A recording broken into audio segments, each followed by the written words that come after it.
ಜ್ಞಾನಯೋಗ ಯಾರಿಗೆ? ಸನಕಾದಿ ಮುನಿಗಳಿದ್ದಾರೆ, ಅವರು ಜ್ಞಾನಯೋಗಿಗಳು.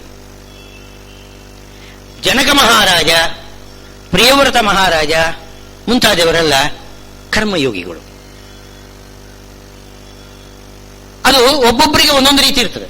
ನಾನು ಒಂದ್ಸಲ ಜ್ಞಾನಶ್ರೇಷ್ಠ ಅಂತ ಹೇಳ್ತೇನೆ, ಇನ್ನೊಮ್ಮೆ ಕರ್ಮಶ್ರೇಷ್ಠ ಅಂತ ಹೇಳ್ತೇನೆ. ಜ್ಞಾನಶ್ರೇಷ್ಠ ಅಂತ ಹೇಳೋದು ಯಾವಾಗ ಅಂತಂದ್ರೆ ಅವರ ಮನಸ್ಸನ್ನು ಇಟ್ಟುಕೊಂಡು. ಯಾರು? ಸನಕಾದಿ ಮುನಿಗಳೆಲ್ಲ ಇದ್ದಾರೆ, ಅವರು ಕರ್ಮ ಏನೋ ಮಾಡೋದಿಲ್ಲ. ಅವರು ಸನ್ಯಾಸಿಗಳು, ಏನು ಕರ್ಮ ಮಾಡ್ತಾರೆ? ಕರ್ಮ ಶ್ರವಣ ಮನನ ಬಿಟ್ಟು ಇನ್ನೇನು ಮಾಡುವುದಿಲ್ಲ ಅವರು. ಶ್ರವಣ ಮನನ ನಿಧ್ಯಾಸನ ಧ್ಯಾನ, ಆಮೇಲೆ ಉಪದೇಶ ಮಾಡೋದು ಶಾಸ್ತ್ರವನ್ನು. ಇದು ತಾನೇ ಏನು ಯತಿಗಳಿಗೆ ಹೇಳಿರ್ತಕ್ಕಂಥ ಕರ್ಮ.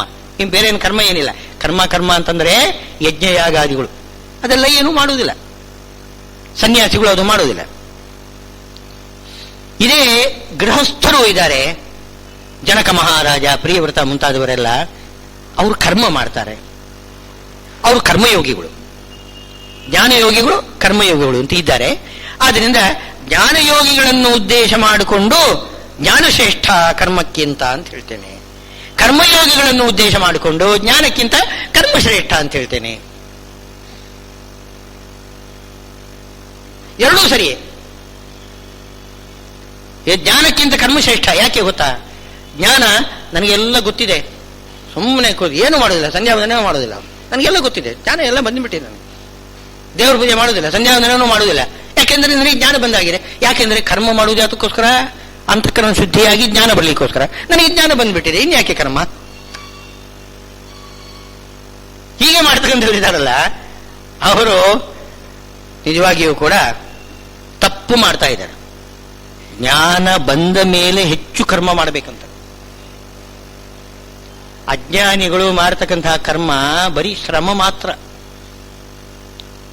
ಈಗ ನದಿಯಲ್ಲಿ, ಗಂಗಾ ನದಿಯಲ್ಲಿ ಮೀನುಗಳು ಸದಾ ಕಾಲ ಇರ್ತದೆ, ಹೊರಗಡೆನೇ ಬರೋದಿಲ್ಲ. ಗಂಗಾ ಪ್ರವಾಹದಿಂದ ಹೊರಗಡೆನೇ ಬರೋದಿಲ್ಲ ಮೀನುಗಳು, ಅಲ್ಲೇನೇ ಇರ್ತದೆ. ಆದರೆ ಗಂಗಾ ಸ್ನಾನ ಫಲ ಸಿಗುವುದಿಲ್ಲ ಅದಕ್ಕೆ. ಕರ್ಮಕ್ಕೆ ಫಲ ಯಾವಾಗ ಸಿಗ್ತದೆ? ಆ ಕರ್ಮ ಅದು ಭಕ್ತಿಯಿಂದ ಮಾಡಬೇಕು, ಜ್ಞಾನಪೂರ್ವಕವಾಗಿ ಮಾಡಬೇಕು. ಭಕ್ತಿಪೂರ್ವಕ ಅಂದ್ರೆ ಜ್ಞಾನಪೂರ್ವಕವಾಗಿ ಮಾಡಬೇಕು. ಜ್ಞಾನಪೂರ್ವಕವಾಗಿ ಕರ್ಮ ಮಾಡಿದರೆ ಮಾತ್ರ ಆ ಕರ್ಮಕ್ಕೆ ಬೆಲೆ. ಇಲ್ಲೇ ಹೋದರೆ ನಾವೀಗ ಮಾಡ್ತಕ್ಕಂಥದ್ದು ಏನಿದೆ ಇದೆ ಅಜ್ಞಾನದಿಂದ ನಾವು ಮಾಡ್ತಕ್ಕಂಥ ಕರ್ಮ, ಅದಕ್ಕೆ ಬೆಲೆ ಇಲ್ಲ ಅಂತ ಹೇಳಿಬೇಡಿ. ಅಂತಃಕರಣ ಶುದ್ಧಿ ಎಂಬುದು ಅದಕ್ಕೆ ಬೆಲೆ. ನಾವೀಗ ಮಾಡ್ತಕ್ಕಂಥ ಎಲ್ಲಾ ಕರ್ಮಗಳಿಗೂ ಉದ್ದೇಶ ಏನು ಅಂತಂದ್ರೆ ಅಂತಃಕರಣ ಶುದ್ಧಿ. ಸ್ನಾನ ಮಾಡುವಾಗ ನೋಡಿ, ಅಂತಃಕರಣ ಶುದ್ಧ್ಯರ್ಥಂ ಶರೀರ ಶುದ್ಧ್ಯರ್ಥಂ ಜ್ಞಾನ ಭಕ್ತಿ ವೈರಾಗ್ಯ ಸಿದ್ಧ್ಯರ್ಥಂ ಅಂತ ನಾವು ಸಂಕಲ್ಪ ಮಾಡುವಾಗಲೂ ಕೂಡ ಹೇಳೋದು ಹಾಗೆ. ಅಂತಃಕರಣ ಶುದ್ಧ್ಯರ್ಥಂ ಶರೀರ ಶುದ್ಧ್ಯರ್ಥಂ. ಅಂತಃಕರಣ ಶುದ್ಧಿ ಫಲ, ತದ್ವಾರ ಜ್ಞಾನ ಫಲ. ಅಂತಃಕರಣ ಶುದ್ಧಿ ಆದ ಮೇಲೆ, ಜ್ಞಾನ ಬಂದ ಮೇಲೆ ಏನು ಕರ್ಮ ಮಾಡ್ತಾರೆ ಅದು ಮೋಕ್ಷ ಫಲ. ಅದಕ್ಕೆ ಮಹಾಫಲ ಇದೆ. ಮೋಕ್ಷದಲ್ಲಿ ಅಧಿಕ ಆನಂದ ಅಭಿವ್ಯಕ್ತಿ ಆಗ್ತದೆ. ಒಳಗಡೆ ಇರತಕ್ಕಂತಹ ಆನಂದ ಹೆಚ್ಚೆಚ್ಚು ಅಭಿವ್ಯಕ್ತವಾಗ್ತದೆ. ಈಗ ಒಂದು ಹಣ್ಣು, ಒಂದು ಮಾವಿನ ಹಣ್ಣು ನಾವು ಇಟ್ಟಿರ್ತೇವೆ ಹಣ್ಣಾಗ್ಲಿಕ್ಕೆ, ಅದು ಇನ್ನೂ ಸ್ವಲ್ಪ ಹಣ್ಣಾಗ್ಲಿಕ್ಕಿದೆ. ಮೊದಲೇನೆ ತಿಂದ್ರೆ ಅದರದ್ದು ಪೂರ್ತಿ ರುಚಿ ಸಿಗುವುದಿಲ್ಲ. ಪೂರ್ತಿ ಹಣ್ಣಾಗ್ಬೇಕದು. ಪೂರ್ತಿ ಹಣ್ಣಾದ ಮೇಲೆ ನಾವು ತಿಂದರೆ ಅದರಲ್ಲಿ ಒಳ್ಳೆಯ ರುಚಿ. ಹಾಗೆ ನಮ್ಮ ಸ್ವರೂಪದಲ್ಲಿರತಕ್ಕಂಥ ಆನಂದ ಪೂರ್ತಿ ವ್ಯಕ್ತವಾಗಬೇಕು. ಪೂರ್ತಿ ವ್ಯಕ್ತವಾಗಬೇಕಾಗಿದ್ದರೆ ಅಪರೋಕ್ಷ ಜ್ಞಾನ ಅನಂತರದಲ್ಲಿ ವಿಶೇಷವಾಗಿ ಕರ್ಮ ಮಾಡ್ತಾರೆ ದೇವತೆಗಳು. ಜ್ಞಾನಕ್ಕೆ ಹೆಚ್ಚು ಫಲ ಇದೆ ಆವಾಗ. ಅಂದ್ರೆ ಕರ್ಮ ಯಾವಾಗ ಹೆಚ್ಚು ಫಲ ಕೊಡ್ತದೆ ಅಂದ್ರೆ ಜ್ಞಾನಾನಂತರದಲ್ಲಿ ಮಾಡಿರತಕ್ಕಂತಹ ಕರ್ಮ ಹೆಚ್ಚು ಫಲ ಕೊಡ್ತದೆ. ಹಾಗಿದ್ರೆ ಜ್ಞಾನ ಶ್ರೇಷ್ಠವೇ ಕರ್ಮ ಶ್ರೇಷ್ಠವೇ ಅಂತಂದ್ರೆ ಜ್ಞಾನಕ್ಕಿಂತ ಕರ್ಮ ಶ್ರೇಷ್ಠ, ಜ್ಞಾನಪೂರ್ವಕವಾದ ಕರ್ಮ ಶ್ರೇಷ್ಠ. ಅದು ಸರಿಯದು. ಕರ್ಮಕ್ಕಿಂತ ಜ್ಞಾನ ಶ್ರೇಷ್ಠ. ಯಾಕೆಂದ್ರೆ ಕರ್ಮ ಮಾಡುವುದು ಯಾವುದೋ ಉದ್ದೇಶಕ್ಕೋಸ್ಕರ, ಜ್ಞಾನಕ್ಕೋಸ್ಕರ. ಅದೂ ಸರಿಯೇ. ಕರ್ಮಕ್ಕಿಂತ ಜ್ಞಾನ ಶ್ರೇಷ್ಠ. ಯಾಕೆ? ಕರ್ಮದಿಂದ ಅಂತಃಕರಣ ಶುದ್ಧಿ ದ್ವಾರ ಜ್ಞಾನವನ್ನು ನಾವು ಪಡೆಯುವುದರಿಂದ. ಈಗ ಅಡಿಗೆ ಮಾಡುವುದು ಯಾತಕ್ಕೋಸ್ಕರ? ಊಟಕ್ಕೋಸ್ಕರನೇ.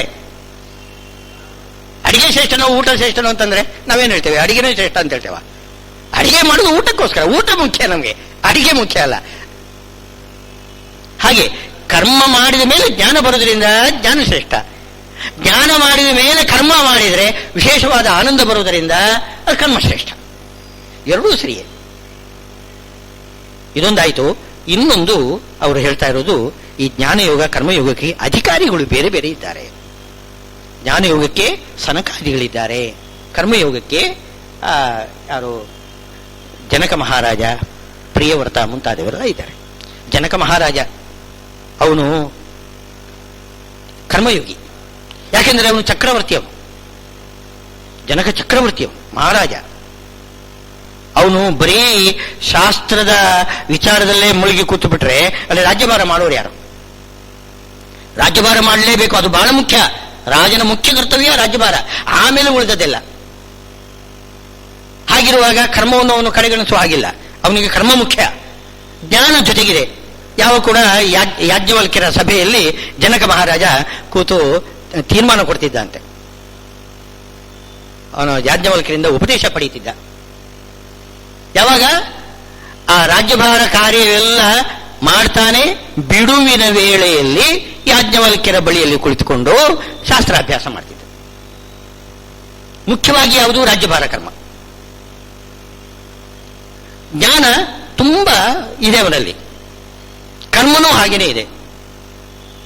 ಮಿಥಿಲಾಯಾಮ್ ಪ್ರದೀಪ್ತಾಯಾಮ್ ನಮೇ ಕಿಂಚನ ದಕ್ಯತಿ ಅಂತಂದ. ನಾನು ಚೆನ್ನಾಗಿ ರಾಜ್ಯಭಾರ ಮಾಡ್ತಾ ಇದ್ದೇನೆ, ಚೆನ್ನಾಗಿ ರಾಜ್ಯಭಾರ ಮಾಡ್ತಾ ಇರುವಾಗ ಪ್ರಜೆಗಳಿಗೆ ಯಾವುದೇ ಪೀಡೆ ಆಗಲಿಕ್ಕೆ ಸಾಧ್ಯವಿಲ್ಲ. ನಾನು ಆ ರೀತಿ ರಾಜ್ಯಭಾರ ಮಾಡ್ತಾ ಇದ್ದೇನೆ. ಆದರೆ ಒಂದು ಕಡೆಯಲ್ಲಿ ಬೆಂಕಿ ಕಾಣಿಸಿಕೊಂಡಿತು ರಾಜ್ಯದಲ್ಲಿ. ಪ್ರಭು ಬೆಂಕಿ ಹಚ್ಚಿಕೊಂಡಿದೆ. ಹೇಳ್ತಾನೆ ಜನಕ ಮಹಾರಾಜ, ನಮೇ ಕಿಂಚನ ದಕ್ಯತಿ ಅಂತ. ನಾನ್ಯಾಕೆ ದುಃಖ ಪಡಬೇಕು? ನಾನು ಮಾಡುವ ಕೆಲಸ ನಾನು ಮಾಡಿದ್ದೇನೆ. ನಾನು ರಾಜ್ಯ ರಚನೆಗೆ ಎಷ್ಟು ಬೇಕೋ ಅಷ್ಟು ಎಲ್ಲ ವ್ಯವಸ್ಥೆ ಮಾಡಿದ್ದೇನೆ. ಎಲ್ಲೂ ಬೆಂಕಿ ಬೀಳದ ಹಾಗೆ ಎಲ್ಲ ರೆಡಿಯಾಗಿ ಸರಿಯಾಗಿ ನಾನು ವ್ಯವಸ್ಥೆ ಮಾಡಿದ್ದೇನೆ. ಆದರೂ ಕೂಡ ಒಂದು ಕಡೆಯಲ್ಲಿ ಬೆಂಕಿ ಬಿದ್ದಿದೆ ಅಂದ್ರೆ ಅರ್ಥವೇನು? ಅದು ಪರಮಾತ್ಮನ ಇಚ್ಛಾ, ಅವನು ಏನು ಮಾಡ್ತಾನೋ ಮಾಡಲಿ. ಯಾಕೆಂದ್ರೆ ಅದು ನನ್ನದೇನಲ್ಲ, ಎಲ್ಲ ಪರಮಾತ್ಮನದೇ. ಅವನದೇ, ಅದನ್ನು ಅವನು ಏನ್ ಬೇಕಾದರೂ ಮಾಡ್ಕೊಳ್ತಾನೆ, ಅವನು ಸ್ವತಂತ್ರ, ಏನ್ ಬೇಕಾದರೂ ಮಾಡಲಿ ತಂದು ಬಿಡ್ತಾನಂತೆ. ಜನಕ ಮಹಾರಾಜ ಇಷ್ಟು ಅಲಿಪ್ತನಾಗಿದ್ದಾನೆ, ನಿರ್ಲಿಪ್ತನಾಗಿದ್ದಾನೆ. ಬೇರೆಯವರು ಯಾರಾದ್ರೂ ಆಗಿಬಿಟ್ಟಿದ್ರೆ, ಅಯ್ಯೋ ನಾನು ಪೂರ್ತಿ ನಾಶ ಆಗಿಬಿಟ್ಟೆ, ನನ್ನ ರಾಜ್ಯ ಎಲ್ಲ ಸುಟ್ಟೋಯ್ತು, ನನ್ನ ಪಟ್ಟಣ ಸುಟ್ಟೋಗಿತು, ದುಃಖ ಪಡ್ತಿದ್ದ. ಬೇರೆ ಯಾರಾದ್ರೂ ಆಗಿದ್ರೆ ಜನಕ ಮಹಾರಾಜ ಏನು ದುಃಖ ಪಡಲಿಲ್ಲ ಅಂತ. ಇದರ ಅಭಿಪ್ರಾಯ ಪ್ರಜೆಗಳಿಗೆ ಎಷ್ಟು ಪೀಡೆ ಬಂದರೂ ಕೂಡ ಅವನು ನಿರ್ಲಕ್ಷ್ಯ ಮಾಡ್ತಾನೆ ಅಂತ ಹಾಗರ್ಥಲ್ಲ. ಈ ನೀರು ಅಂತ ಒಬ್ಬ ರಾಜ ಇದ್ದಾನಂತೆ, ಅಲ್ಲಿ ರೋಮ್ ನಗರ ಸುಡ್ತಾ ಇರುವಾಗ ಪಿಟೀಲ್ ಬಾರಿಸ್ತಾ ಕೂತಿದ್ದಾನಂತೆ. ನಂದೇನಾಗುವುದಿಲ್ಲ, ಪ್ರಜೆಗಳು ತಾನೇ, ಪ್ರಜೆಗಳು ಸತ್ರ ಏನಾಯ್ತು, ನಮ್ಮ ಅರಮನೆಗೆ ಏನು ಬೆಂಕಿ ಬೀಳಲಿಲ್ಲಲ್ಲ, ನಮ್ಮ ಅರಮನೆ ಕ್ಷೇಮ ಇದ್ರೆ ಸಾಕು. ಇದು ಸ್ವಾರ್ಥ, ಹಾಗಲ್ಲ, ಇದು ಹಾಗಲ್ಲ. ಇವನು ಮಿಥಿಲಾಯಾಮ್ ಪ್ರದೀಪ್ತಾಯಾಮ್ ನಮೇ ಕಿಂಚನ ದಕ್ಯತಿ. ಮಿಥಿಲಾಯಾಮ್ ನನ್ನ ಅರಮನೆ ಅಲ್ಲ, ಮಿಥಿಲಾ ಪಟ್ಟಣ ಅದು ಸುಡ್ತಾ ಇರುವಾಗ ನಂದೇನು ಇಲ್ಲ, ಪರಮಾತ್ಮನೇ ಮಾಡ್ತಕ್ಕಂಥದ್ದು ಅಂತ. ಆ ರೀತಿ ಜ್ಞಾನ ಯೋಗಿಗಳು ಅಂದ್ರೆ ಹಾಗಿರ್ತಾರೆ. ಕರ್ಮ ಆಚರಣೆ ಮಾಡ್ತಾನೇ ಇರ್ತಾರೆ, ಯಾವುದೇ ವಿಷಯದಲ್ಲಿ ಅವರಿಗೆ ಆಸಕ್ತಿ ಇರುವುದಿಲ್ಲ, ಸ್ವಾರ್ಥದ ಉದ್ದೇಶ ಇರುವುದಿಲ್ಲ, ಆಸಕ್ತಿಯಿಂದ ಅವರು ಯಾವುದೇ ಕರ್ಮ ಮಾಡುವುದಿಲ್ಲ. ಇದು ಜ್ಞಾನ ಯೋಗಿಗಳು. ಇನ್ನೊಬ್ಬ ಪ್ರಿಯವ್ರತ ಮಹಾರಾಜ, ಅವನು ಕೂಡ ಹಾಗೇನೆ. ಅಲ್ಲಿ ಅವನ ಯೋಗ್ಯತೆ, ಪ್ರಿಯವ್ರತ ಮಹಾರಾಜ ಅವನು ನಾರದರ ಶಿಷ್ಯ. ನಾರದರು ಅವನನ್ನು ಕರ್ಕೊಂಡು ಹೋಗಿ ಬೇಕಾದಷ್ಟು ಬೋಧನೆ ಮಾಡಿಬಿಟ್ಟು, ಆ ಬೋಧನೆ, ಆ ಜ್ಞಾನದ ಉಪದೇಶ, ಅದರ ಪರಿಣಾಮ ಏನಾಯಿತು ಅಂತಂದ್ರೆ ಪ್ರಿಯವ್ರತ ಪರಮ ವೈರಾಗ್ಯಶಾಲಿಯಾಗಿ ಬಿಟ್ಟ. ನನಗೆ ಮದುವೆನೇ ಬೇಡ ಅಂತಂದಂತೆ, ನಾನು ಸನ್ಯಾಸಿ ಆಗಿಬಿಡ್ತೇನೆ ಅಂತ. ಸ್ವಯಂಭವ ಮನುವಿನ ಮಗ ಯಾರು? ಪ್ರಿಯವ್ರತ.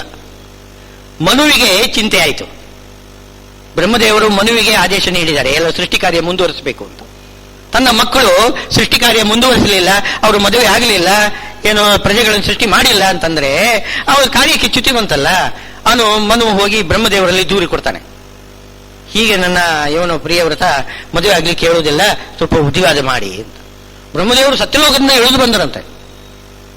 ಇಳಿದು ಬಂದು ಪ್ರಿಯವ್ರತನನ್ನು ಕುರಿತು ಹೇಳ್ತಾರೆ, ಉಪದೇಶ ಮಾಡ್ತಾರೆ. ಇದು ಭಾಗವತದಲ್ಲಿದೆ. ಏನು ಪ್ರಿಯವ್ರತನಿಗೆ ಉಪದೇಶ ಕೊಡ್ತಾರೆ. ನೋಡು, ಪರಮಾತ್ಮ ಯಾವ ರೀತಿ ಒಬ್ಬೊಬ್ಬರಿಗೆ ಒಂದೊಂದು ಕರ್ಮವನ್ನು ಜ್ಞಾನವೋ ಕರ್ಮವೋ ಒಂದೊಂದು ಉಪಾಸನೆ ಪರಮಾತ್ಮನೇ ನಿಶ್ಚಯ ಮಾಡಿಬಿಟ್ಟಿದ್ದಾನೆ. ನಮ್ಮ ನಮ್ಮ ಯೋಗ್ಯತೆಗೆ ಅನುಗುಣವಾಗಿ ಒಂದೊಂದು ರೀತಿ ಉಪಾಸನೆ ಭಗವಂತನೇ ಏರ್ಪಡಿಸಿಬಿಟ್ಟಿದ್ದಾನೆ. ಯೋಗ್ಯತೆಗೆ ಅನುಗುಣವಾಗಿ ನಾವು ಉಪಾಸನಾ ಮಾಡಬೇಕು. ಅವರವರ ಯೋಗ್ಯತೆ ಅದು ಗುರುಗಳು ಹೇಳ್ತಾರೆ, ನಿಯತ ಗುರುಗಳು ಬಂದು ಹೇಳ್ತಾರೆ. ನಾವೇನು ಚಿಂತೆ ಮಾಡಬೇಕಾಗಿಲ್ಲ. ನಾವೀಗ ಶಾಸ್ತ್ರ ಅಧ್ಯಯನ ಮಾಡಬೇಕು. ಶಾಸ್ತ್ರ ಅಧ್ಯಯನ ಮಾಡಬೇಕು. ಆಮೇಲೆ ಯೋಗ್ಯೋಪಾಸನೆ ಅಂತ ಒಂದು ಬೇರೆನೇ ಇದೆ. ಎಲ್ಲ ಶಾಸ್ತ್ರವನ್ನು ತಿಳಿದ ಮೇಲೆ ನಾವು ನಿತ್ಯದ ಧ್ಯಾನ ಪ್ರವಚನ ಇತ್ಯಾದಿಗಳು ಮಾಡ್ತಾ ಇದ್ರೆ, ಅದರಿಂದ ಭಗವಂತನ ಪ್ರಸನ್ನನಾದರೆ ಆವಾಗ ನಿಯತ ಗುರುಗಳನ್ನು ಭಗವಂತ ಕಳಿಸಿಕೊಡ್ತಾನೆ ನಮ್ಮ ಕಡೆಗೆ. ಅವರು ಅವನ ಯೋಗ್ಯತೆಯನ್ನು ನೋಡಿರ್ತಾರೆ. ಯಾರಿಗೆ ಯೋಗ್ಯತೆ ಗೊತ್ತಿದೆ, ಜೀವ ಯೋಗ್ಯತೆ ಗೊತ್ತಿದೆಯೋ ಅವನು ನಿಯತ ಗುರು. ಉಳಿದವರಿಗೆ ಗೊತ್ತಿರೋದಿಲ್ಲ. ಆ ಯೋಗ್ಯತೆ ನೋಡಿಕೊಂಡು ಅವನು ಏನು ಉಪಾಸನ ಮಾಡಬೇಕು, ಯಾವ ಗುಣ ಉಪಾಸನೆ ಮಾಡಬೇಕು, ಯಾವ ಮೂರ್ತಿ, ಕೆಲವರಿಗೆ ರಾಮ, ಕೆಲವರಿಗೆ ಕೃಷ್ಣ ಇತ್ಯಾದಿಗಳ ಇರಬಹುದು. ಯಾವುದು ಅದೆಲ್ಲ ಅವತಾರ ರೂಪಗಳು. ಬಿಂಬ ಮೂರ್ತಿ ಇದೆಯಲ್ಲ ಅದನ್ನು ಉಪಾಸನ ಮಾಡಬೇಕು. ಆ ಬಿಂಬ ಮೂರ್ತಿಯಲ್ಲಿ ಏನೇನು ಗುಣಗಳನ್ನು ಉಪಾಸನ ಮಾಡಬೇಕು ಅದನ್ನೆಲ್ಲ ಗುರುಗಳು ಹೇಳ್ತಾರೆ. ಆ ರೀತಿ ಏನು ಉಪಾಸನ ಮಾಡಿಕೊಂಡು ಬರಬೇಕಾಗತ್ತೆ. ಅವರವರ ಯೋಗ್ಯತೆ ತಿಳಿದವರು ಹಾಗೆ ಹೇಳಬೇಕು. ಇಲ್ಲಿ ಪ್ರಿಯವ್ರತನ ಯೋಗ್ಯತೆ ಏನು? ಅವನು ಸನಕಾದಿ ಮುನಿಗಳಂತೆ ಸನ್ಯಾಸಿಯಾಗಿ ಅವನು ಜ್ಞಾನಯೋಗದಲ್ಲಿ ಹೋಗತಕ್ಕಂಥವನಲ್ಲ. ಅದು ಅವನ ಮಾರ್ಗ ಅಲ್ಲ. ಅವನ ಸ್ವರೂಪ ಯೋಗ್ಯತೆ ಏನು ಅಂತಂದ್ರೆ ಅವನು ಮದುವೆ ಆಗಬೇಕು. ಆ ಅರಮನೆಯಲ್ಲಿ ಅವನು ಚೆನ್ನಾಗಿ ಒಳ್ಳೆಯ ಸಂಸಾರ ನಡೆಸಿ ರಾಜ್ಯಭಾರ ನಡೆಸಿ ಭಗವಂತನಿಗೆ ಅದನ್ನು ನಿಷ್ಕಾಮನೆಯಿಂದ ಸಮರ್ಪಣೆ ಮಾಡಬೇಕು. ನಿಷ್ಕಾಮನೆಯಿಂದ ಸಮರ್ಪಣೆ ಮಾಡಬೇಕು. ಕಾಮ್ಯ ಕರ್ಮ ಅದು ನಿಷ್ಕಾಮನೆಯಿಂದ ಮಾಡಬೇಕು. ಇದು ಕರ್ಮಯೋಗಿಗಳ ಲಕ್ಷಣ. ಕರ್ಮಯೋಗಿಗಳು ಅವರದೊಂದು ವೈಶಿಷ್ಟ್ಯ. ಇದು ಕರ್ಮಯೋಗಿಗಳು ಕಾಮ್ಯ ಕರ್ಮವನ್ನು ನಿಷ್ಕಾಮನೆಯಿಂದ ಮಾಡಬೇಕು. ಇದಾಗೆ ಪರಸ್ಪರ ವಿರೋಧ ಅಂತ ಅನ್ಸ್ಬೋದು ನಿಮಗೆ. ವಿರೋಧ ಅಂತ ಹೇಳಬಾರದು. ಕರ್ಮ 3 ರೀತಿಯಿಂದ ಅಂತ ಶಾಸ್ತ್ರದಲ್ಲಿ ಹೇಳಿದೆ. ಕೆಲವು ಕಾಮ್ಯ ಕರ್ಮ, ಕೆಲವು ನಿಷ್ಕಾಮ ಕರ್ಮ, ಅಕಾಮ್ಯ ನಿಷ್ಕಾಮ ಕರ್ಮ, ಕೆಲವು ಕಾಮ್ಯ ಅಂದ್ರೆ ಕಾಮನೆಯಿಂದ ಮಾಡಿದರೆ ಅದು ಕಾಮ್ಯ ಕರ್ಮ ಆಗತ್ತೆ, ನಿಷ್ಕಾಮನೆಯಿಂದ ಮಾಡಿದರೆ ಅದೇ ನಿಷ್ಕಾಮ ಕರ್ಮ ಆಗತ್ತೆ. ಒಂದೇ ಕರ್ಮ ಯಾವ ರೀತಿಯೂ ಮಾಡಬಹುದು. ಈ ಉದಾಹರಣೆಗೆ ಕಾರೀರಿ ಅಂತ ಒಂದು ಯಾಗ ವೇದದಲ್ಲಿ ಹೇಳಿದ್ದಾರೆ. ಅಂದ್ರೆ ಮಳೆ ಬರಲಿಕ್ಕೋಸ್ಕರ ಕಾರೀರಿ ಯಾಗ ಅಂತ ಮಾಡ್ತಕ್ಕಂಥದ್ದಿದೆ. ಕಾರೀರಿ ಇಷ್ಟಿ ಅದು ಕೇವಲ ಕಾಮ್ಯ ಅಂತೆ. ಅದು ದೇವರ ಒಂದು ಉಪಾಸನೆಗೋಸ್ಕರ ಪ್ರತ್ಯೇಕವಾಗಿ ಒಂದು ಕಾರೀರಿ ಯಾಗ ಅಂತ ಹೇಳಲಿಲ್ಲ. ಅದು ಇದಕ್ಕೋಸ್ಕರನೇ ಜ್ಯೋತಿಷ್ಠೋಮಾದಿ ಕರ್ಮಕ್ಕೋಸ್ಕರ, ಯಾವುದು ವೃಷ್ಟಿಯಾದಿ ಫಲಕ್ಕೋಸ್ಕರ ಮಾಡತಕ್ಕಂಥದ್ದು. ಅದು ಕೇವಲ ಕಾಮ್ಯ ಕರ್ಮ. ಇನ್ನು ಈ ಶ್ರವಣ ಮನನ ಇತ್ಯಾದಿಗಳೆಲ್ಲ, ಏಕಾದಶಿ ಉಪವಾಸ ಮುಂತಾದವುಗಳು, ಸಂಧ್ಯಾ ವಂದನೆ, ಇದೆಲ್ಲ ನಿಷ್ಕಾಮ ಕರ್ಮಗಳು. ಯಾವುದೇ ಫಲವನ್ನು ಉದ್ದೇಶಿಸಿ ಹೇಳಲಿಲ್ಲ. ಅದು ನಿಷ್ಕಾಮ ಕರ್ಮ. ಇನ್ನು ಕೆಲವಕ್ಕೆ ಫಲವನ್ನು ಹೇಳಿದ್ರೂ ಕೂಡ ಆ ಕಾಮನೆ ಇದ್ದರೆ ಆ ಫಲವನ್ನು ಉದ್ದೇಶಿಸಿ ಕಾಮನೆಯಿಂದ ಮಾಡು, ಇಲ್ಲೇ ಹೋದರೆ ನಿಷ್ಕಾಮನೆಯಿಂದ ಮಾಡು ಅಂತ ಅರ್ಥ. ಅದಕ್ಕೆ ಉದಾಹರಣೆ ಜ್ಯೋತಿಷ್ಠೋಮೇನ ಸ್ವರ್ಗ ಕಾಮೋ ಯಜೇತ. ಜ್ಯೋತಿಷ್ಠೋಮದ ಕಾಮನೆ ಇದ್ರೆ, ಅಲ್ಲಿ ಸ್ವರ್ಗದ ಕಾಮನೆ ಇದ್ರೆ ಜ್ಯೋತಿಷ್ಠೋಮ ಆ ಸ್ವರ್ಗದ ಕಾಮನೆಯಿಂದಲೇ ಮಾಡಿ, ಅದು ಕಾಮ್ಯ ಕರ್ಮ ಆಗೋಯ್ತು. ಯಾವಾಗ ನನಗೆ ಸ್ವರ್ಗ ಬೇಡ, ಪರಮಾತ್ಮನ ಜ್ಞಾನ ಬೇಕು, ಜ್ಞಾನ ಭಕ್ತಿ ವೈರಾಗ್ಯ ಬೇಕು, ಆ ಅಭಿಪ್ರಾಯದಿಂದ ಅದೇ ಯಾಗ ಮಾಡಿದರೆ ಅದು ನಿಷ್ಕಾಮ ಕರ್ಮ ಆಗ್ತದೆ. ಅದು ಕಾಮ್ಯ. ಹೀಗೆ 3 ರೀತಿ ಕರ್ಮ ಇದೆ. ಯುದ್ಧನೂ ಕೂಡ ಅದೇ ರೀತಿಯಲ್ಲಿ, ಯುದ್ಧನೂ ಕೂಡ ಕಾಮ್ಯ ಕರ್ಮ ಆಗ್ತದೆ. ಸ್ವರ್ಗಕ್ಕೋಸ್ಕರ ಯುದ್ಧ ಮಾಡಿದರೆ ಕಾಮ್ಯ ಕರ್ಮ ಆಗತ್ತೆ. ಈ ದುರ್ಯೋಧನ ಯುದ್ಧ ಮಾಡಿದ್ದಾನೆ. ದುರ್ಯೋಧನ ಏನು ಯುದ್ಧ ಮಾಡಿ ವೀರ ಮರಣವನ್ನು ಪಡೆದಿದ್ದಾನೆ. ಅವನಿಗೆ ಸ್ವರ್ಗ ಸಿಕ್ತು. ಏನದು ಸ್ವರ್ಗ ಅಂದ್ರೆ ಎಲ್ಲರಿಗೂ ಕೂಡ ಸಿಗೋ ಸ್ವರ್ಗ ಅಲ್ಲ, ಅದು ಸಾಂಕಲ್ಪಿಕ ಸ್ವರ್ಗ ಅಂತ ಒಂದಿದೆ. ಯಾರಿಗೆ ಸ್ವರ್ಗದ ಯೋಗ್ಯತೆ ಇಲ್ಲ, ಅಸುರರಿದ್ದಾರೆ, ಅವರಿಗೆ ಈ ದೇವತೆಗಳ ಸ್ವರ್ಗ ಕೊಡೋದಿಲ್ಲ ಅಂತ ಭಗವಂತ. ಅದಕ್ಕೊಂದು ಪ್ರತ್ಯೇಕ ಒಂದು ಸ್ವರ್ಗದಂತೆ ಇರತಕ್ಕಂಥದ್ದು ಇನ್ನೊಂದು ಕಾಮ್ಯ, ಒಂದು ಸಾಂಕಲ್ಪಿಕ ಸ್ವರ್ಗ ಅಂತ ಹೇಳ್ತಾರೆ. ಅಲ್ಲಿ ಸ್ವಲ್ಪ ಕಾಲ ಅವರು ಇರ್ತಾರೆ. ಅಲ್ಲಿ ಯಾರು ಬೇಕಾದರೂ ಇಂದ್ರನಾಗ್ಬೋದು, ಯಾರು ಬೇಕಾದರೂ ಶಚಿ ಆಗ್ಬೋದು. ಅಲ್ಲಿ ಕೂಡ ಅದು ವಿಚಿತ್ರ, ಒಬ್ಬನೇ ಇಂದ್ರ ಒಬ್ಬನೇ ಶಚಿ ಅಂತ ಇಲ್ವೇ ಇಲ್ಲ. ಅಲ್ಲಿ ಯಾರ್ಯಾರು ತಾವು ಸ್ವರ್ಗಾಧಿಪತಿಗಳಾಗಬೇಕು, ಸ್ವರಾಜ್ಯ ಅಂತ ಸ್ವರಾಜ್ಯ ಕಾಮನೆಯಿಂದ ಯಾರು ಏನು ಕರ್ಮ ಮಾಡ್ತಾರೆ, ವಾಜಪೇಯನ ಸ್ವರಾಜ್ಯ ಕಾಮೋ ಯಜೇತ ಅಂತಿದೆ. ವಾಜಪೇಯ ಅಂತ ಒಂದು ಯಾಗ, ಅದು ಮಾಡಿಬಿಟ್ರೆ ಸ್ವರಾಜ್ಯ ಸಿಗ್ತದೆ. ಸ್ವರಾಜ್ಯ ಅಂದ್ರೇನು? ಇದು ಇಂದ್ರನ ರಾಜ್ಯ, ಸ್ವರ ರಾಜ್ಯ, ಸ್ವರಾಜ್ಯ. ಅಲ್ಲಿ ಇಂದ್ರನಾಗಿ ಕೂತಿರ್ತಾನೆ ಅವನು. ಆ ಇನ್ನೊಬ್ಬ ಸ್ವರಾಜ್ಯ ವಾಜಪೇಯಿ ಯಾಗ ಮಾಡ್ತಾನೆ, ಅವನು ಬಂದು ಇದು ನನ್ನ ಸ್ಥಾನ ಅಂತ ಅವನು ನಿಲ್ಲಿಸ್ತಾನೆ, ಇವನು ಹತ್ತಿ ಕೂತಿರ್ತಾನೆ. ಅವನ ಹೆಂಡತಿಯನ್ನು ಇವನು ಇಟ್ಕೊಳ್ತಾನೆ, ಅವನ ಶಚಿಯನ್ನು ಇವನು ಇಟ್ಕೊಳ್ತಾನೆ. ಇದೆಲ್ಲ ಬಹಳ ವಿಚಿತ್ರವಾಗಿರ್ತಕ್ಕಂಥದ್ದು. ಇದೆಲ್ಲ ಈ ಗೀತೆಗೆ ಮಹಾತ್ಮ್ಯವನ್ನು ಹೇಳ್ತಕ್ಕಂಥದ್ದು. ಗೀತಾ ಮಹಾತ್ಮ್ಯ ಅಂತಿದೆ. ಅದಕ್ಕೆ ಒಂದೊಂದು ಅಧ್ಯಾಯಕ್ಕೆ ಒಂದೊಂದು ಕಥೆ ಅಂತಿದೆ. ಅದನ್ನು ನೋಡು, ಆಮೇಲೆ ನಾನು ಹೇಳ್ತೇನೆ ಒಂದೊಂದು ಅಧ್ಯಾಯಕ್ಕೆ ಯಾವ್ದಾವ ಕಥೆಗಳು. ಆ ಕಥೆಗಳಲ್ಲಿ ಕೆಲವು ಕಡೆಯಲ್ಲಿ ಈ ವಿಷಯ ಬರ್ತದೆ. ಸಾಂಕಲ್ಪಿಕ ಸ್ವರ್ಗ, ಇದೇ ಆಲೋಚನೆ. ಸ್ವರ್ಗದ ಆಸೆಯಿಂದ ಯುದ್ಧ ಕರ್ಮ ಮಾಡಿಬಿಟ್ರೆ ಎಲ್ಲರಿಗೂ ಕೂಡ ಸ್ವರ್ಗ ಸಿಗ್ತದೆ. ದುರ್ಯೋಧನಿಗೂ ಕೂಡ ಸ್ವರ್ಗ ಸಿಕ್ತು.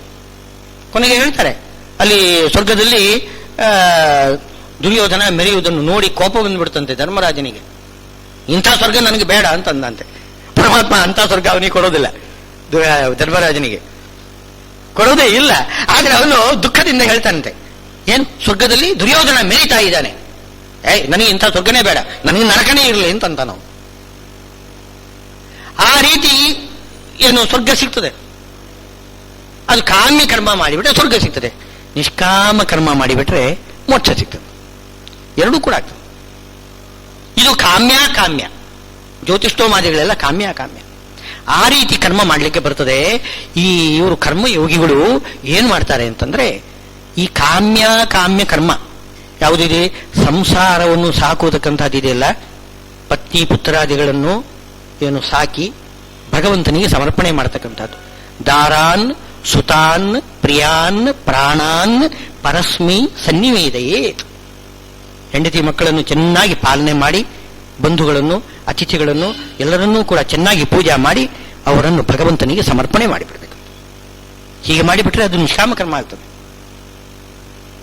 ಸಂಸಾರ ಸಂಸಾರ ಅಂತಂದ್ರೆ, ಈ ಸಂಸಾರವನ್ನು ನಾವು ಲೋಕದಲ್ಲಿ ಯಾವುದನ್ನು ಸಂಸಾರ ಅಂತ ಕರೀತಾರೆ, ಅದು ಶಾಸ್ತ್ರದಲ್ಲಿ ಸಂಸಾರ ಅಲ್ಲ. ಶಾಸ್ತ್ರದಲ್ಲಿ ಹೇಳ್ತಕ್ಕಂತಹ ಸಂಸಾರ ಅಂದ್ರೇನು, ಲಿಂಗ ಶರೀರದಿಂದ ಏನು ಸ್ಥೂಲ ಶರೀರ ಪಡೆದು ಸುಖ ದುಃಖಗಳನ್ನು ಪಡಿತಾನೇ ಇರುವುದು, ಏನು ಜನ್ಮ ಮರಣ ಸುತ್ತುವುದು, ಇದಕ್ಕೆ ಸಂಸಾರ ಅಂತ ಹೇಳಿದ್ದಾರೆ ಶಾಸ್ತ್ರದಲ್ಲಿ. ಲೋಕದಲ್ಲಿ ಸಂಸಾರ ಅಂದ್ರೆ ಹೆಂಡತಿ ಮಕ್ಕಳನ್ನು ಕಟ್ಟಿಕೊಳ್ಳೋದು, ಮನೆ ಕಟ್ಟಿಕೊಳ್ಳೋದು, ಅದು ಸಂಸಾರ. ಅದನ್ನು ಯಾವತ್ತೂ ಕೂಡ ನಿಂದೆ ಮಾಡಿಲ್ಲ ಶಾಸ್ತ್ರ. ಸಂಸಾರ ಕಟ್ಟಿಕೊಳ್ಳಬಾರದು ಅಂತ ಏನು ಹೇಳಿಲ್ಲ. ಪರಮಾತ್ಮ ದೊಡ್ಡ ಸಂಸಾರ ಕಟ್ಟಿಕೊಂಡಿದ್ದಾನೆ. ತ್ರೈಲೋಕ್ಯ ಕುಟುಂಬ ಪಾಲನ ಬರಹ, ಅವನು ತ್ರೈಲೋಕ್ಯನೇ ಅವನ ಮನೆ. ಲಕ್ಷ್ಮೀರಷ್ಟ ಪರಿಗ್ರಹ ಕಮಲಭೂ ಸೂನು, ಏನು ದೊಡ್ಡ ಸಂಸಾರ ಒಂದು. ಆ ಸಂಸಾರವನ್ನು ಯಾರು ಬೈಯುವುದಿಲ್ಲ. ಈ ಸುಖ ದುಃಖಾತ್ಮಕವಾದ ಸಂಸಾರ ಇದೆಯಲ್ಲ, ಅದನ್ನು ಬೈತಾರೆ. ಆದ್ರಿಂದ ಇದನ್ನು ಬ್ರಹ್ಮದೇವರು ಪ್ರಿಯವ್ರತ ರಾಜನಿಗೆ ಬೋಧನೆ ಮಾಡ್ತಾರೆ. ನೋಡಪ್ಪ, ಸಂಸಾರ ಅಂತಂದ್ರೆ ಅದು ಕೆಟ್ಟದಲ್ಲ. ನೀನು ಹೆಂಡತಿ ಮಕ್ಕಳನ್ನು ಕಟ್ಟಿಕೊಂಡು ನೀನು ಚೆನ್ನಾಗಿ ರಾಜ್ಯಭಾರವನ್ನು ಮಾಡಿ ಅದನ್ನು ಭಗವಂತನಿಗೆ ಸಮರ್ಪಣೆ ಮಾಡಬೇಕು ನೀನು ಅಂತ ಹೇಳಿದಾಗ ಪ್ರಿಯವ್ರತ ರಾಜ ಆಮೇಲೆ ಒಪ್ಪಿಕೊಂಡ. ಮದುವೆ ಆಯ್ದುಕೊಂಡು ಮಕ್ಕಳಾಗಿ ಆಮೇಲೆ ನಾಭಿರಾಜ ಹುಡ್ತಾನೆ. ಪ್ರಿಯವ್ರತ ರಾಜನ ಮಗನಾಗಿ ನಾಭಿರಾಜ ಹುಡ್ತಾನೆ. ನಾಭಿಗೆ ವೃಷಭ ಅಂತ ಹುಡ್ತಾನೆ. ವೃಷಭ ದೇವರು ಅವತಾರ ಮಾಡ್ತಾರೆ. ಹೀಗೆಲ್ಲ ಕಥೆಗಳು ಭಾಗವತದಲ್ಲಿ ಬರ್ತದೆ. ಇಲ್ಲಿ ಪ್ರಿಯವ್ರತನ ಯೋಗ್ಯತೆಯನ್ನು ತಿಳಿದು ಬ್ರಹ್ಮದೇವರು ಬಂದು ಅವನಿಗೆ ನೀನು ಕರ್ಮ ಮಾಡಬೇಕು, ನೀನು ಕರ್ಮಯೋಗಿ ಎಂಬುದಾಗಿ ಉಪದೇಶ ಕೊಡ್ತಾರೆ. ಆ ಉಪದೇಶ ಅವನ ಯೋಗ್ಯತೆಯನ್ನು ತಿಳಿದವರು ನೀತ ಗುರುಗಳು ಬ್ರಹ್ಮದೇವರು ಬಂದು ಉಪದೇಶ ಕೊಟ್ಟರು. ಆದರೆ ಇಲ್ಲಿ ಸ್ವಲ್ಪ ಸಂಶಯ ಬರ್ತದೆ ನಮಗೆ, ನಾರದರು ಯಾಕೆ ಈ ರೀತಿ ಅವರಿಗೆ ವೈರಾಗ್ಯ ಉಪದೇಶ ಮಾಡಿದರು ಅಂತ. ನಾರದರಿಗೆ ಗೊತ್ತಿಲ್ವೇ ಅವನ ಸ್ವರೂಪ ಯೋಗ್ಯತೆ?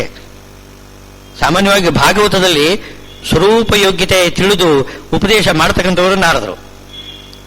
ಧ್ರುವ ಮಹಾರಾಜರಿಗೆ, ಪ್ರಹ್ಲಾದ ರಾಜನಿಗೆ, ಇನ್ನು ಈ ಹರಿಯಶ್ವ ಶಬಲಾಶ್ವರು ಅಂತಿದ್ದಾರೆ. ಏನೋ ಇವರು ಈ ದಕ್ಷ ಪ್ರಜಾಪತಿಯ ಮಕ್ಕಳು, ಏನೋ ಹರಿಯಶ್ವರು ಶಬಲಾಶ್ವರು, ಸಾವಿರಾರು ಮಂದಿ. ಅವರು ಸೃಷ್ಟಿಗೆ ಅಂತ ಹೊರಟ್ರೆ ತಡೀತಾರಂತೆ. ನಾರದರು ತಡೀತಾರೆ. ನೀವೇನು ಸೃಷ್ಟಿ ಯಾಕೆ ಮಾಡ್ತೀರಿ? ನೀವು ಸೃಷ್ಟಿಕರ್ಮ ಯಾತಕ್ಕೆ ಇಷ್ಟೆಲ್ಲ ಸಂಸಾರ ಕಟ್ಟಿಕೊಂಡ್ಬಿಡ್ತೀರಿ ನೀವು? ಬೇಡ, ನೀವು ಸನ್ಯಾಸಿಗಳಾಗಿ ಇಂಥ ಉಪದೇಶ ಕೊಟ್ಟಾಗ ಅವರೆಲ್ಲ ಸನ್ಯಾಸಿಗಳಾಗಿ ಹೋಗಿಬಿಟ್ರಂತೆ. ಆಮೇಲೆ ದಕ್ಷ ಪ್ರಜಾಪತಿಗೆ ಕೋಪ ಬರ್ತದೆ. ನಾರದರಿಗೆ ಶಾಪ ಕೊಟ್ಟು ಬಿಡ್ತಾರೆ. ದಕ್ಷ ಪ್ರಜಾಪತಿ, ನಿನಗೆ ಒಂದೇ ಕಡೆಯಲ್ಲಿ ನಿನಗೆ ವಾಸನೆ ಇಲ್ಲ ಅಂತ ಆಗಿ ಹೋಗ್ಲಿ, ನೀನು ತ್ರಿಲೋಕ ಸಂಚಾರಿ ಆಗ್ತಾ ಇರು ಅಂತ. ನಾರದರು ಅದೇ ಒಳ್ಳೇದಾಯ್ತು ಅಂತಂದ್ರಂತೆ. ನಾನು ಹೇಗೂ ತಿರುಗತಕ್ಕಂಥದ್ದು, ಎಲ್ಲರನ್ನು ಉದ್ಧಾರ ಮಾಡ್ತಕ್ಕಂಥ ಅವರಿಗೆ ಉಪದೇಶ ಕೊಡಬೇಕು. ಲೋಕದಲ್ಲಿ ಎಲ್ಲೆಲ್ಲಿ ಯಾರ್ಯಾರು ಕಷ್ಟದಲ್ಲಿ ಇರ್ತಾರೆ, ಯಾರ್ಯಾರು ಭಗವಂತನ ಉಪಾಸನೆಗೆ ಅಂತ ಪ್ರಯತ್ನ ಮಾಡ್ತಿದ್ದಾರೆ, ತಕ್ಷಣ ಅಲ್ಲಿ ನಾರದರು ಪ್ರತ್ಯಕ್ಷ ಆಗಿಬಿಡ್ತಾರೆ. ಆ ಮಗು ನೋಡಿ, ಧ್ರುವರಾಜ 5 ವರ್ಷದ ಮಗು, ಅಲ್ಲಿ ಸುರುಚಿ ತಾಯಿ ಮಲತಾಯಿ ನಿಂದೆ ಮಾಡಿದ್ದು ಕೇಳಿದಾಗ ಹತ್ಕೊಂಡು ಸೀದಾ ಕಾಡಿಗೆ ಬಂದುಬಿಟ್ಟಿದೆ. ಆ ಮಗು 5 ವರ್ಷದ ಮಗು.